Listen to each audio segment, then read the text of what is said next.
I am back. स्वागत है आपका मेरे चैनल पर। तो आज का पार्ट शुरू करते हैं, लेकिन उससे पहले मैं आपको कुछ बोलना चाहती हूँ। मेरी जो स्टोरी में कुछ चीज़ें जो छुपी रहती है और काफ़ी टाइम बाद उन चीज़ों का पता चलता है। पहली स्टोरी में तो मुझे इस वजह से बहुत गालियाँ भी मिली, पर इस स्टोरी में मैंने जो लास्ट पार्ट छोड़ा था उसमें लास्ट पार्ट जो 5th पार्ट था उसमें जो आप लोगों ने कमेंट किए, तो मुझे लगता है कि आपको वो चीज़ मिल गई है, और जिसको नहीं मिली है वो छुपी हुई चीज़, तो उसके लिए आप कहानी को आगे सुनते रहिए। और लास्ट पार्ट के कमेंट से मुझे ये भी पता चल गया कि आप लोगों को ये अच्छे से कहानी जो स्टोरी है ये समझ में आ रही है, यानी मैं अच्छे से एक्सप्लेन कर रही हूँ। और अच्छा, जिन लोगों को ये लगता है ना कि इस स्टोरी में वांग जी को कोई बीमारी है, तो मैं उन लोगों को बता देती हूँ, वांग जी को कोई बीमारी हो ये सोचकर मैंने ये स्टोरी नहीं एक्सप्लेन की है। मैंने फर्स्ट पार्ट में ही ये समझाने की कोशिश की थी कि वांग जी को उस प्रोजेक्ट की वजह से, वांग जी को लेने से वांग जी के ऊपर उसका साइड इफ़ेक्ट हुआ है, तो हम इसे कोई बीमारी तो नहीं कह सकते। वांग जी को बस उसका थोड़ा गलत सा असर हो गया है, जैसे कि कोई हम एक्सपायर डेट की जो मेडिसिन ले लेते हैं तो उससे हमारा तबीयत या तो और ख़राब हो जाती है या फिर कम ही नहीं होती, तो उसके लिए भी तो हम एक नई मेडिसिन लेते हैं ना, तो ये ऐसे ही है। वांग जी को जो ये गलत असर हुआ है उस मेडिसिन का, तो इसीलिए ही इस स्टोरी में इस चीज़ को थोड़ा एक्सप्लेन किया गया है। आई होप कि आपको ये समझ में आ गया हो। तो चलिए हम आज का पार्ट आगे शुरू करते हैं। लास्ट पार्ट में हमने देखा था विंग जो अब वांग जी के साथ अच्छे से बातें करता था, और वो दोनों अच्छे से, विंग और वांग जी जो अब अच्छे से दोस्त बन गए थे, और वो दोनों अच्छे से बातें करते थे। वांग जी डेली ही विंग को उसके घर ड्रॉप करता था, और कभी कभी विंग अपने लिए रेस्टोरेंट से खाना ले लेता था, या फिर वांग जी विंग के लिए डिनर बना देता था। पर वांग जी रोज़ ही अपने घर वापस चला जाता था। विंग उससे कहता भी था कि वांग जी आज तो रुक जाओ, पर वांग जी कभी भी विंग के घर पर नहीं रुकता था। वांग जी विंग के साथ रहना तो चाहता था, पर वो फिर डरता था कहीं कुछ और ना हो जाए।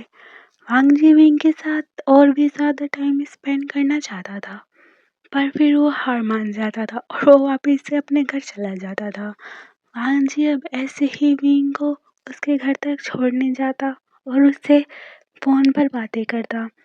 वांग जी के लिए अब उसके दिन पहले से बहुत अलग हो गए थे। जहाँ पहले वो बस काम काम में लगा रहता था, अब वो बस यही सोचता है कि मैं विंग से कैसे बातें करूं और विंग के पास कैसे जाऊं। वो और भी ज़्यादा विंग के साथ टाइम स्पेंड करना चाहता था।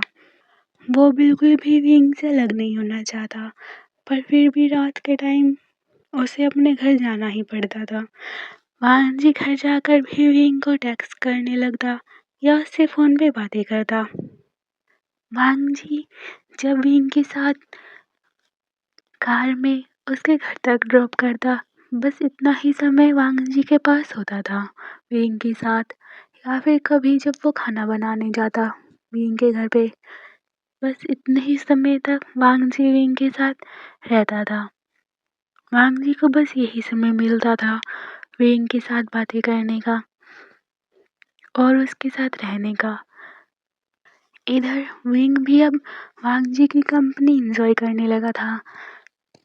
वो भी बस वांग जी के साथ बातें करना पसंद करता था और उसके साथ रहना। विंग भी बहुत देर तक वांग जी के साथ मोबाइल पर बातें करता और मैसेजेस करता। विंग भी बस वांग जी के बारे में ही सोचता रहता। विंग भी वांग जी के साथ कुछ अलग ही फील करता था। विंग बस हमेशा से वांग जी के साथ ही रहना चाहता था। अब विंग वांग जी को अपने घर पे रुकने के लिए बहुत मनाता था, पर वांग जी विंग के घर पे बिल्कुल भी नहीं रुकता था। विंग वांग जी से बहुत बार कह चुका था कि तुम मेरे घर पे रुक सकते हो, पर वांग जी इसके लिए मना कर देता था। आज विंग अपने रूम में अपने बेड के ऊपर बैठा हुआ वांग जी से टेक्स्ट में बातें कर रहा था। ऐसे ही विंग कुछ देर वांग जी से बातें करता है और फिर वो वांग जी को गुड नाइट विश करके अपना फ़ोन साइड में रख देता है और वो आंखें बंद कर कर कुछ सोचने लगता है। विंग सोचता है कि अब 1 साल से भी ऊपर हो गया है और कुछ ही महीने बचे हुए हैं बस 2 साल पूरे होने में। पता नहीं मैं वांग जी को अपनी फीलिंग के बारे में कब बता पाऊँगा। वैसे तो कुछ महीने ही हुए हैं मुझे वांग जी से मिले हुए, पर मेरी फीलिंग्स इतनी स्ट्रॉन्ग हो गई है कि अब मैं उससे दूर नहीं होना चाहता। आई विश कि वो भी मेरे लिए कुछ ऐसे ही फील करता हो। और वैसे भी अब तो मैं डिपार्टमेंट का हेड बन जाऊँगा कुछ ही दिनों में, क्योंकि मेरा नाम सेलेक्ट हो गया है। जैसे ही कुछ जूनियर आते हैं इस साल, तो मैं उनका हेड बन जाऊँगा अपने डिपार्टमेंट का। तो मैं वांग जी को अपनी फीलिंग्स के बारे में उसके बाद ज़रूर बताऊँगा। और विंग यही सोचकर खुश हो रहा होता है और वो कुछ देर बाद ऐसे ही सो जाता है। अब ऐसे ही और कुछ दिन गुजरते रहते हैं। वैसे तो विंग और वांग जी बस इतनी ही देर तक मिलते थे कि वांग जी विंग को घर तक ड्रॉप कर सके, पर फिर भी वो दोनों बहुत ही अच्छे से बातें करते और एक दूसरे को जानते थे। आज एक दिन विंग सुबह उठ रहा था। उसके कमरे में कोई नॉक करता है। विंग कहता है, आ रहा हूँ मैं। उधर कमरे के डोर से फिर जंगशा कहता है, विंग आज तो तुम्हें जल्दी जाना चाहिए और आज ही तुम अब तक सो रहे हो।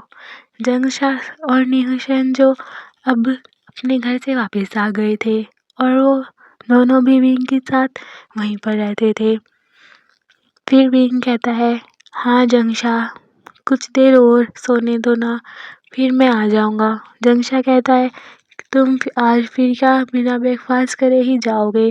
जल्दी से आ जाओ और ब्रेकफास्ट कर लो। विंग कहता है, आ रहा हूँ। फिर कुछ देर बाद विंग ऐसे ही तैयार हो जाता है और फिर वो जंगशा के साथ और न्यूसियान के साथ ब्रेकफास्ट करता है। ऐसे ही मस्ती कर कर फिर वो अपने ऑफिस में पहुंच जाते हैं। जंगशा जो फिर विंग से कहता है, विंग आज बताओ, आज तुम्हें कैसा फील हो रहा है? विंग कहता है, मतलब जैसा रोज होता है ऐसा ही हो रहा है। फिर जंगशा कहता है, डफर, आज तो तुम्हारा प्रमोशन होने वाला है ना, और फिर तुम्हें अवार्ड भी मिलेगा बेस्ट एम्प्लॉय का। विंग कहता है, बकवास बंद करो, ऐसा कुछ नहीं होने वाला। न्यूसन कहता है, तुम ऐसे रिएक्ट क्यों कर रहे हो जैसे तुम्हें कुछ पता ही नहीं।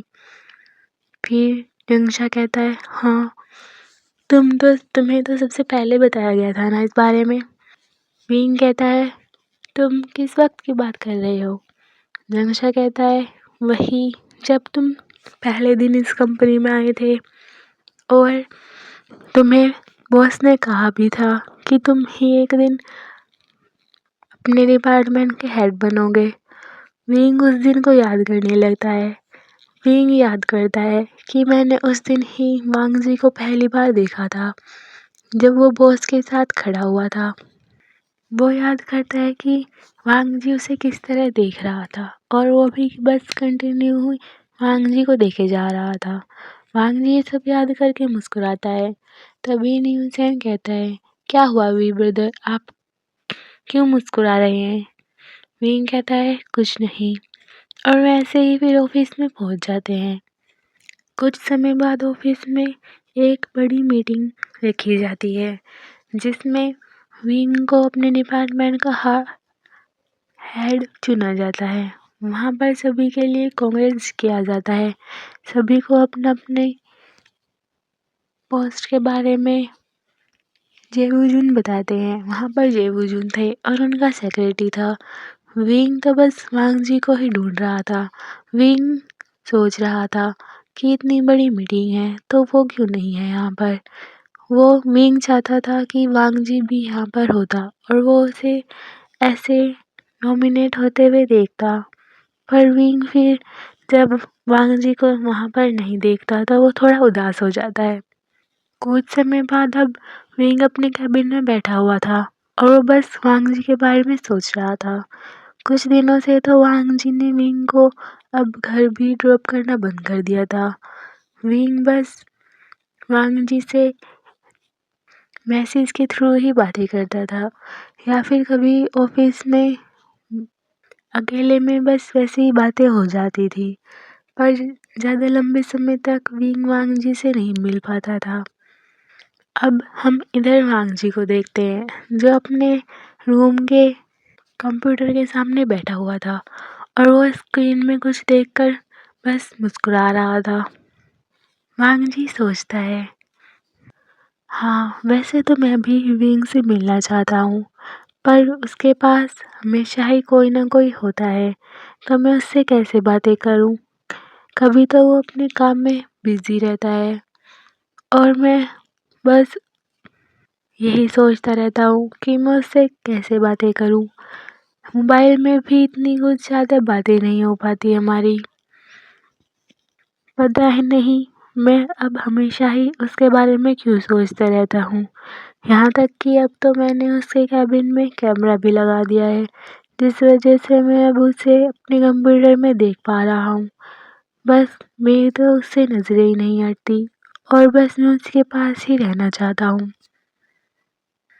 मैं बस यही दुआ करता हूँ कि एक दिन वो दिन ज़रूर आए कि मैं उसके साथ हमेशा ही साथ रहूं और वो भी मेरे साथ हमेशा साथ रहे।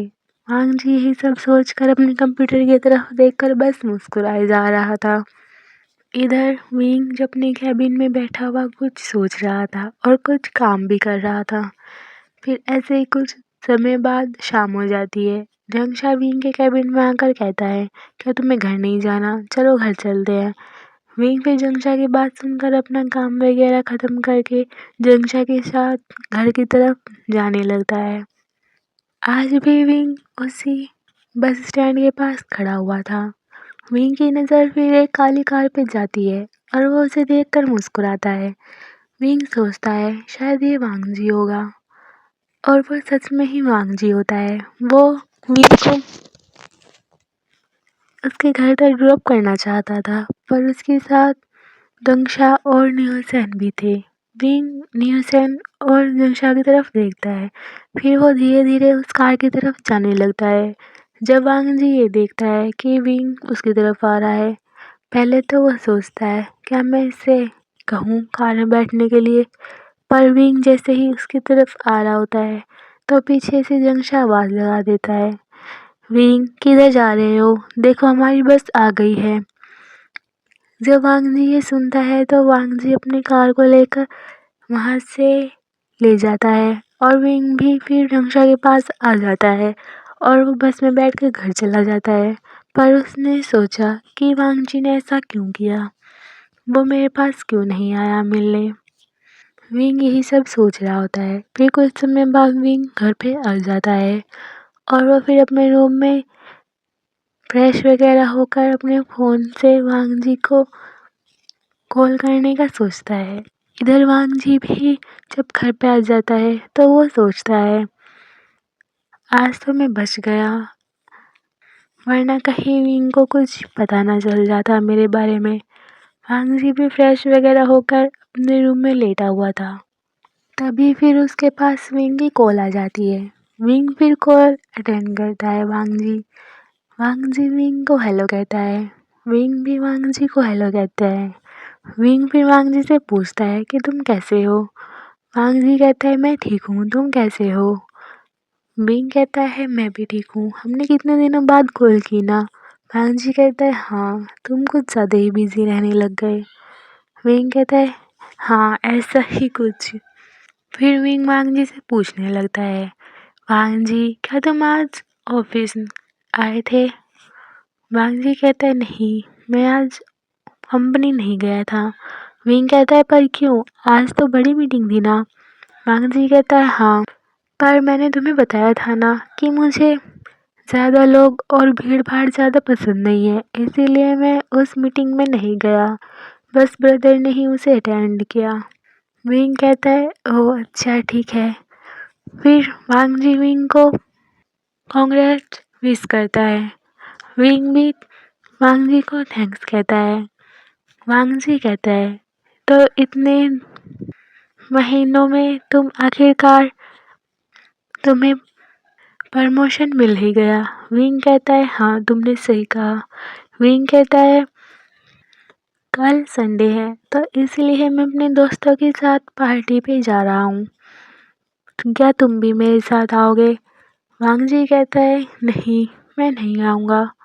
विंग कहता है प्लीज़ क्या तुम मेरे साथ मेरे प्रमोशन की पार्टी में नहीं आओगे, तुम भी तो मेरे एक दोस्त हो ना। वांग जी पहले तो कुछ सोचता है, फिर भी वो विंग को मना कर देता है। विंग कहता है ठीक है, अगर तुम नहीं आओगे तो मैं तुमसे बात नहीं करूँगा। वांग जी कहता है विंग ऐसा मत करो, वैसे भी तुम्हें पता है ना मैं नहीं आ सकता, वहाँ पे इतनी भीड़ होती है।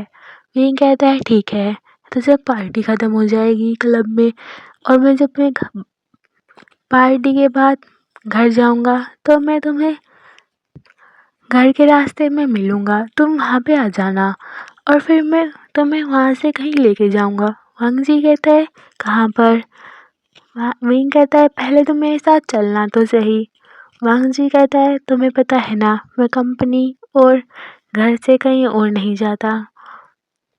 विंग कहता है हाँ मुझे पता है, पर जैसे कि मेरे दोस्तों ने मुझसे पार्टी ली है तो मैं तुम्हें भी पार्टी देना चाहूँगा, तो तुम प्लीज़ आ जाना। और ये कहकर विंग फिर कहता है गुड नाइट और मैं तुम्हारा वेट करूँगा। ऐसा कहकर वो फिर फ़ोन को काट देता है। इधर वांग जी सोचने लगता है पता नहीं अब विंग क्या करेगा, अगर मैं नहीं जाऊँगा तो वो ज़रूर ही मुझसे बातें करना ही बंद कर देगा और मैं उससे ही तो बातें करता हूँ, पर मैं वहाँ पर कैसे जाऊँ, अगर किसी ने मुझे पहचान लिया या फिर देख लिया तो। वांग जी यही सब सोच रहा होता है। वांग जी सोचता है क्या मैं इस बारे में ब्रदर से बात करूं, पर मैं ब्रदर को क्या कहूँगा, पर मैं फिर कैसे जाऊं। वांग जी यही सब सोच रहा होता है। ऐसे ही फिर वांग जी कुछ देर बाद सो जाता है। ऐसे ही अब कुछ समय बाद नेक्स्ट डे हो जाता है जो कि संडे होता है। वांग जी अपना डेली का रूटीन करके फिर ब्रेकफास्ट टेबल पे आ जाता है। वांग जी अपने ब्रदर की तरफ देखता है, उसके ब्रदर जो उसे अब ब्रेकफास्ट सर्व कर रहे थे। वांग जी ब्रदर की तरफ देखकर सोचता है क्या मैं ब्रदर को बताऊं कि नहीं। वांग जी यही सब सोच रहा होता है। फिर वो ब्रेकफास्ट करके अपने रूम में चला जाता है और वो फिर अपने कंप्यूटर में काम करने लगता है। ऐसे ही कुछ समय बाद शाम हो जाती है और फिर वांग जी टाइम देखता है और उसे फिर याद आ जाता है कि विंग ने उसे क्या कहा था। फिर वांग जी सोचता है कि मैं अब क्या करूं। तो चलिए दोस्तों, हम आगे की स्टोरी नेक्स्ट पार्ट में सुनते हैं। प्लीज़ आप मुझे कमेंट करके ज़रूर बताया करो कि आपको ये पार्ट कैसा लगा और मेरी स्टोरी आपको कैसी लग रही है। तो चलिए दोस्तों, अगर आपको ये पार्ट अच्छा लगा हो तो प्लीज़ मेरी वीडियो को लाइक करना और जो भी मेरी वीडियो पर नए हैं वो प्लीज़ सब्सक्राइब कर देना और प्लीज़ मुझे माफ़ कर देना कि मैं वीडियो लेट से डालती हूँ। ओके बाय दोस्तों, थैंक यू।